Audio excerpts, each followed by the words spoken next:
Has your night out with your telescope ever been cut short because of fog on your eyepieces? Keep watching for a dependable way to keep them crystal clear all night long.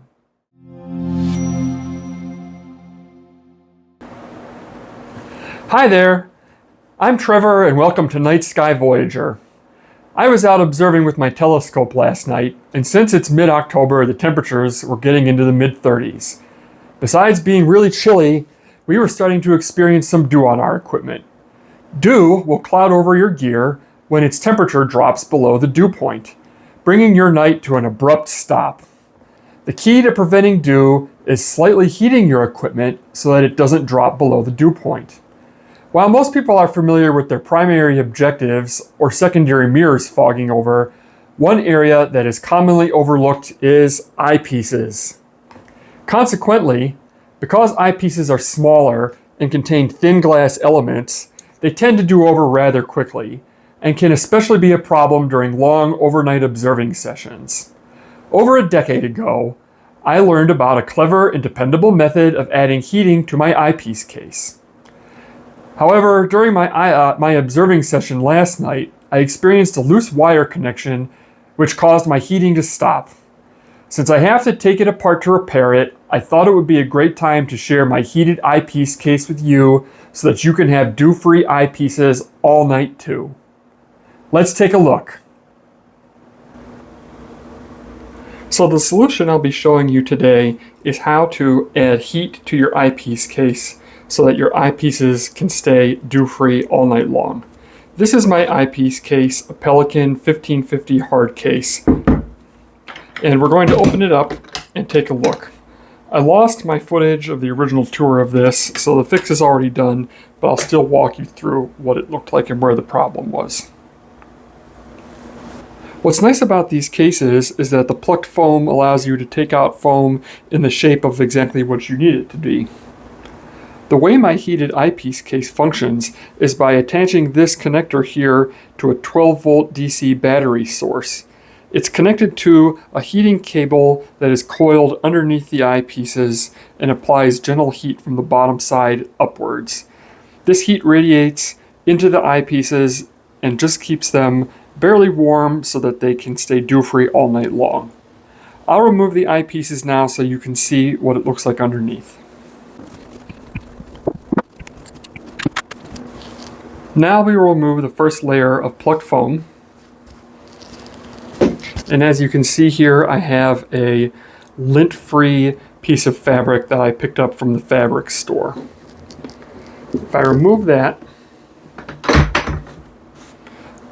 you can see the underlayer of foam, but along with that is a coil of cable.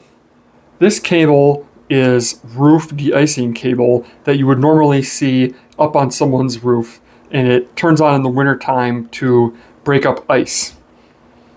What's interesting about this roof heater cable is that when you run 12-volt DC through it, it will gently heat up, and the temperature that it heats up to depends on the length of the cable. The shorter the cable, the warmer it gets. So I have 15 feet of cable in here, coiled up, and whenever I plug it into a battery source with this connector here, it will gently start to radiate heat from the underside.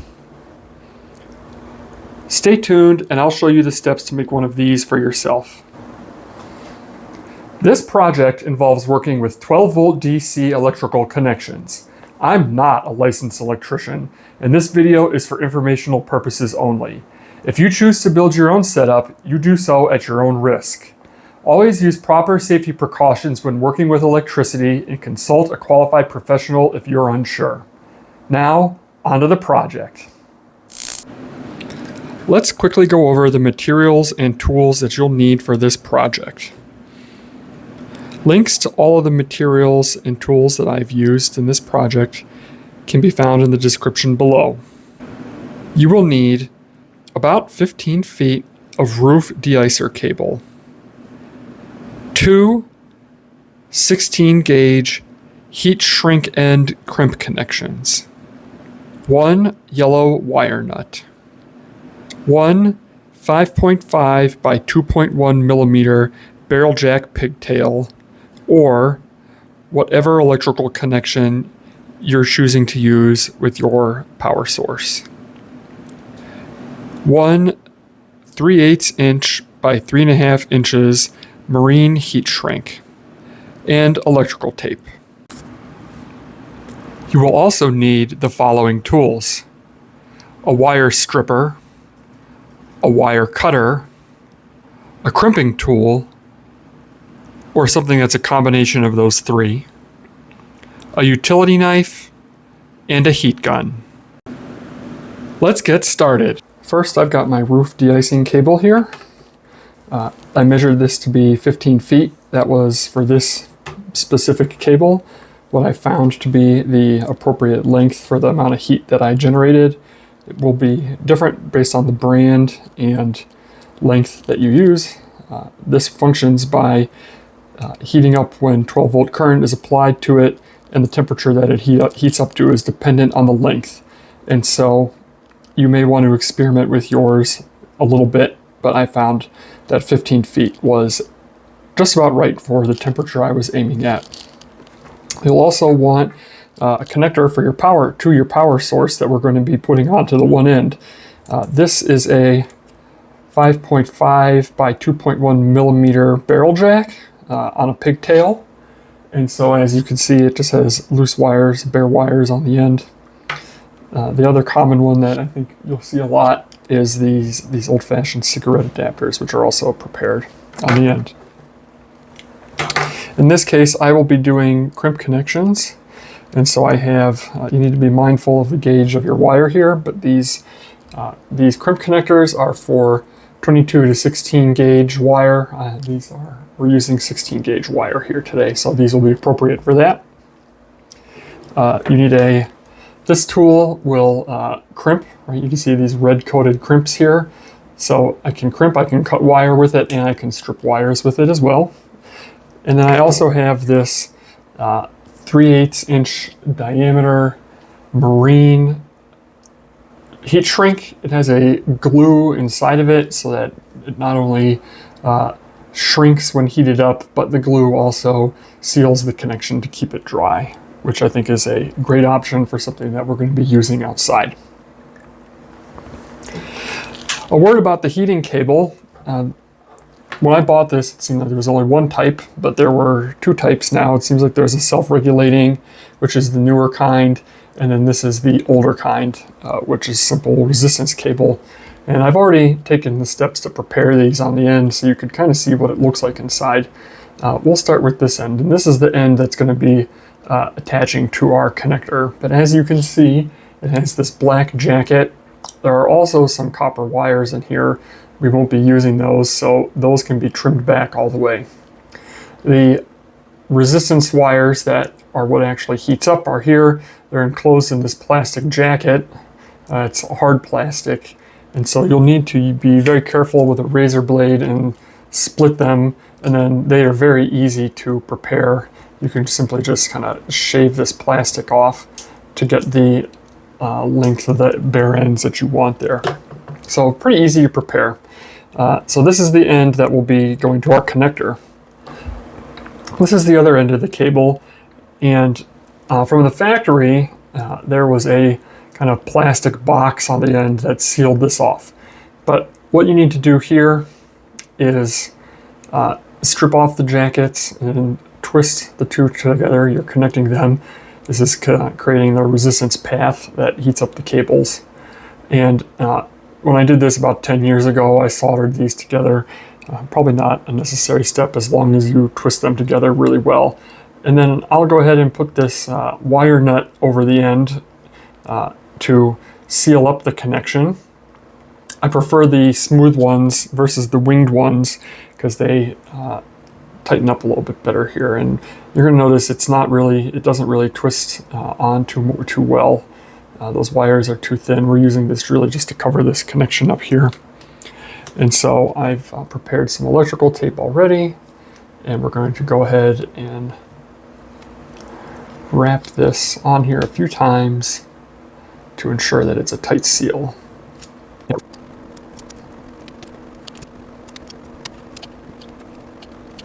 There we have it. So now our far end is sealed up and ready to go. We'll now work on our connection to the power source. As you can see, I've already prepared these here, and I'm going to be using the barrel jack. But first thing we'll need to do is slip our 3/8 inch heat shrink over that so that we don't forget it. And something that's important to note here, usually in 12 volt direct current applications, there's a positive and a negative current, red and black wires. For this application, it doesn't matter how we do it, simply because we just need current to flow through this de-icing cable to heat up, and so the direction of it is irrelevant in this setting. So we're going to go ahead and we will, now we've got our heat shrink on there, let's go ahead and get our crimp connections ready. I'm going to do this side first, so we will insert that into there and make sure that it is all the way in. And take my crimping tool, and on the right side there where we inserted that, we're going to give it a nice good crimp.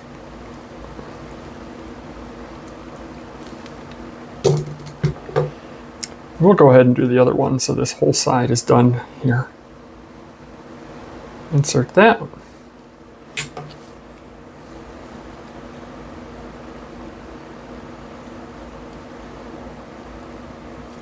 Crimp. See, these are not tugging out at all now. And then we'll go ahead and,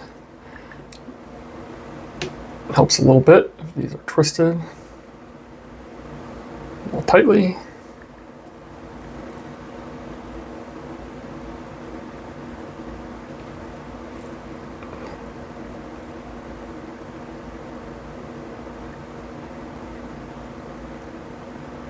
Start with this black one, it's inserted completely. Go ahead and crimp. Then on this side, I got a little messed up.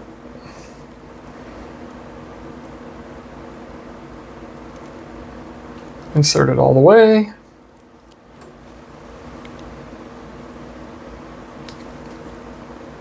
And crimp. Now we have a nice solid connection. So our next step is these have heat shrink on the end. So we will go ahead and shrink those, and then we will slide our bigger jacket over that and heat shrink that.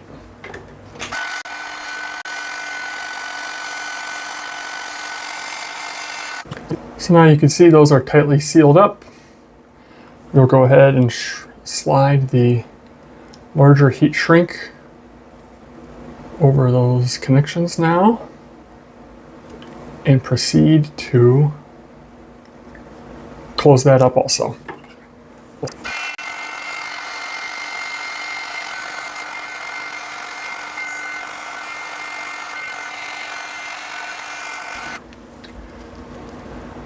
So there we have a nice tight waterproof connection. You can see some of that glue from the heat shrink coming out and sealing that up, and so this is rock solid now.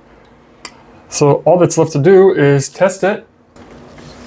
This is my field battery. We're going to go ahead and let's see, first I'm going to have to turn the light off so we can see that we are pulling 0 watts right now. Go ahead and turn the DC on and connect it. And now we're pulling a nice solid, very stable 13 watts. And in a matter of a couple minutes, we should feel this cable getting warm to the touch. But simply watching that there, and we see this is nice and stable. Even if I jiggle this connector here, we're seeing no change, no decrease in that at all. So this should be working just as intended now. All that remains is to carefully lay the coil of cable into our case about as neatly as possible, but it doesn't really like to coil very well.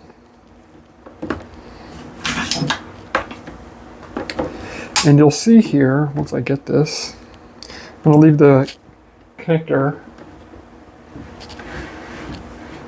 I'm going to leave the connector over here on the side. I'm going to take my cloth, my lint-free cloth, and just kind of gently,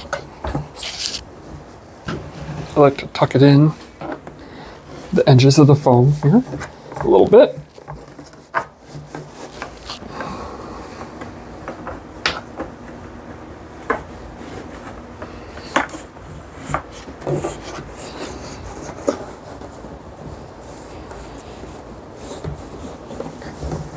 So that's relatively flat.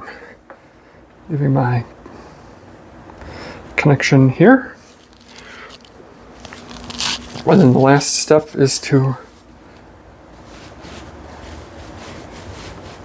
replace our foam. And so I'll leave the connection out over here on the right side. And my actual future plan is I've got this small 12-volt battery pack that I will then probably Velcro to the side or just leave on the side here and plug that in. And when you go ahead and make this yourself and when you plug it in, you will notice that it does not generate a huge amount of heat. We want it to be very gentle heating. And so if you leave it on for about 10 minutes or so, it'll get a slow radiant heat coming up from the bottom. And that heat really kind of builds over time as the night goes on. But in order to keep dew at bay, all you really need is a few degree difference, and that will keep the condensation off of your eyepieces. So what you'll notice about this setup is how gentle the heating is. It takes a good 10 to 15 minutes to start warming up, but after about an hour, everything gets evenly heat soaked. That's really all you need. Just a few degrees above the dew point to keep your optics clear. And actually, if you overdo it and too aggressive, you actually hurt your views as the glass expands and contracts. If you found this helpful, give the video a like and let me know in the comments how you deal with dew in your setup. Don't forget to subscribe and turn on notifications so you don't miss my next video. Until then, clear skies and keep looking up.